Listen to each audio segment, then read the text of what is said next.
Dark Lord ascending. The two men appeared out of nowhere, a few yards apart in the narrow, moonlit lane. For a second, they stood quite still, wands directed at each other's chests. Then, recognizing each other, they stowed their wands beneath their cloaks and started walking briskly in the same direction. "News?" asked the taller of the two. "The best," replied Severus Snape. The lane was bordered on the left by wild, low-growing brambles, on the right by a high, neatly manicured hedge. The men's long cloaks flapped around their ankles as they marched. "Thought I might be late," said Yaxley, his blunt features sliding in and out of sight as the branches of overhanging trees broke the moonlight. "It was a little trickier than I expected, but I hope he will be satisfied. You sound confident that your reception will be good." Snape nodded, but did not elaborate. They turned right into a wide driveway that led off the lane. The high hedge curved with them, running off into the distance beyond the pair of impressive wrought-iron gates barring the men's way. Neither of them broke step. In silence, both raised their left arms in a kind of salute and passed straight through, as though the dark metal was smoke. The yew hedges muffled the sound of the men's footsteps.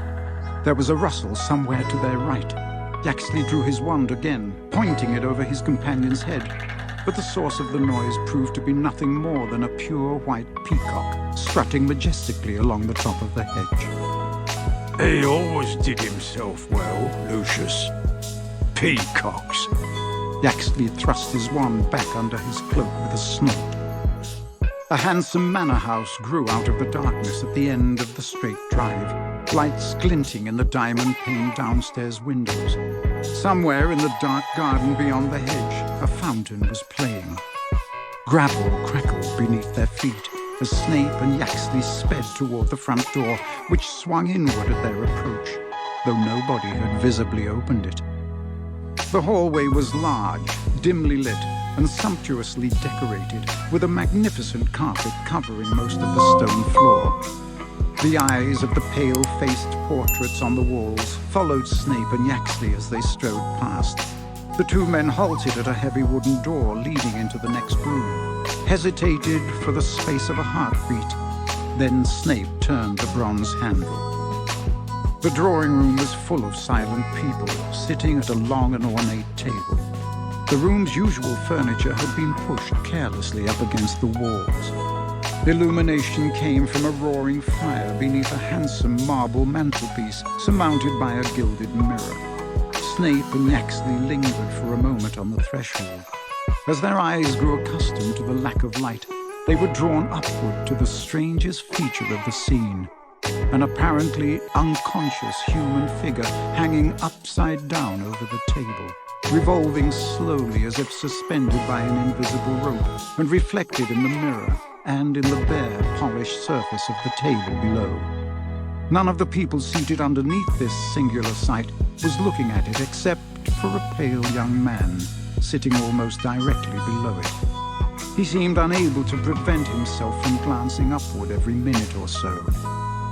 "Yaxley! Snape!" said a high, clear voice from the head of the table.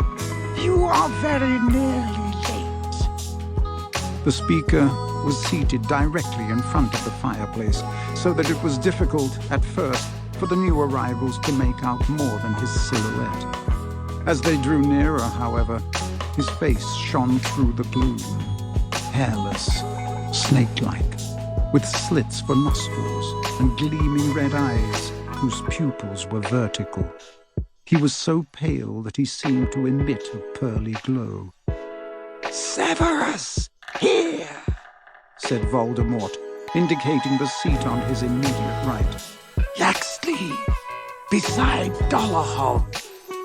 The two men took their allotted places. Most of the eyes around the table followed Snape, and it was to him that Voldemort spoke first. "So, My lord, the Order of the Phoenix intends to move Harry Potter from his current place of safety on Saturday next, at nightfall.